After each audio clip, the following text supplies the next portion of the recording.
vill men kan inte sova.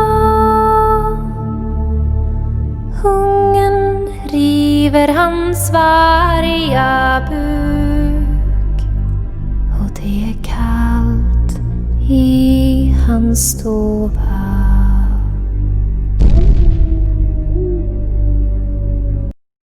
Freya, Old Norse Freya, Lady, is one of the preeminent goddesses in Norse mythology.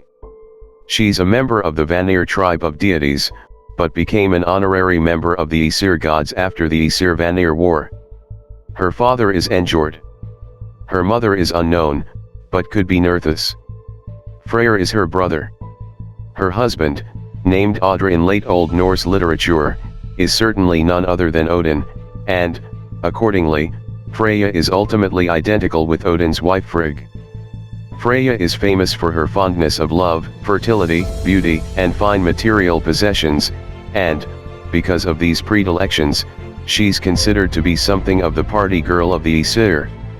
In one of the Eddic poems, for example, Loki accuses Freya, probably accurately, of having slept with all of the gods and elves, including her brother. She's certainly a passionate seeker after pleasures and thrills, but she's a lot more than only that.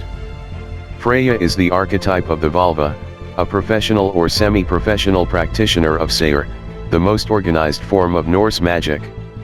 It was she who first brought this art to the gods, and, by extension, to humans as well.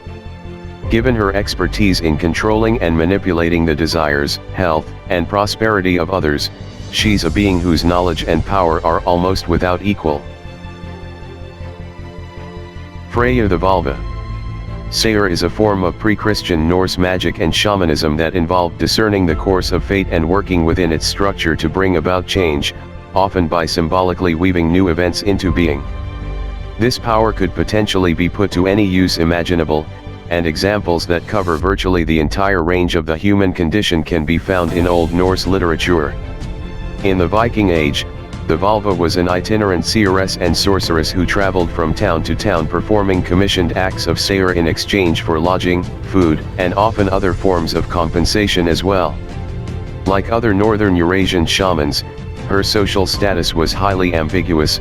She was by turns exalted, feared, longed for, propitiated, celebrated, and scorned for.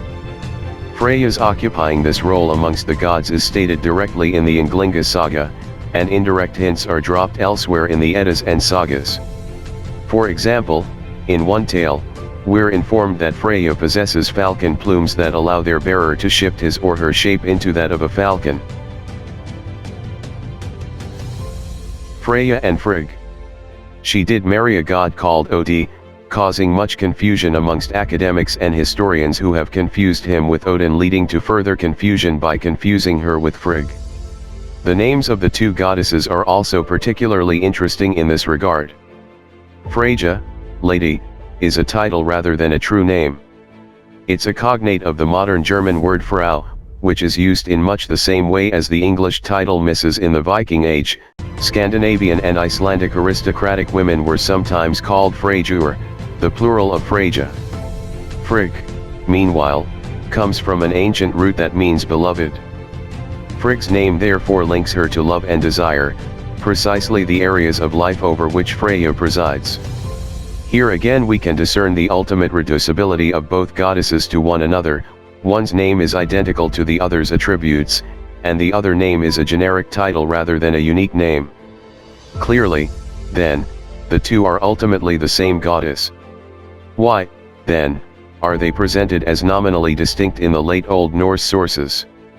Unfortunately, no one really knows.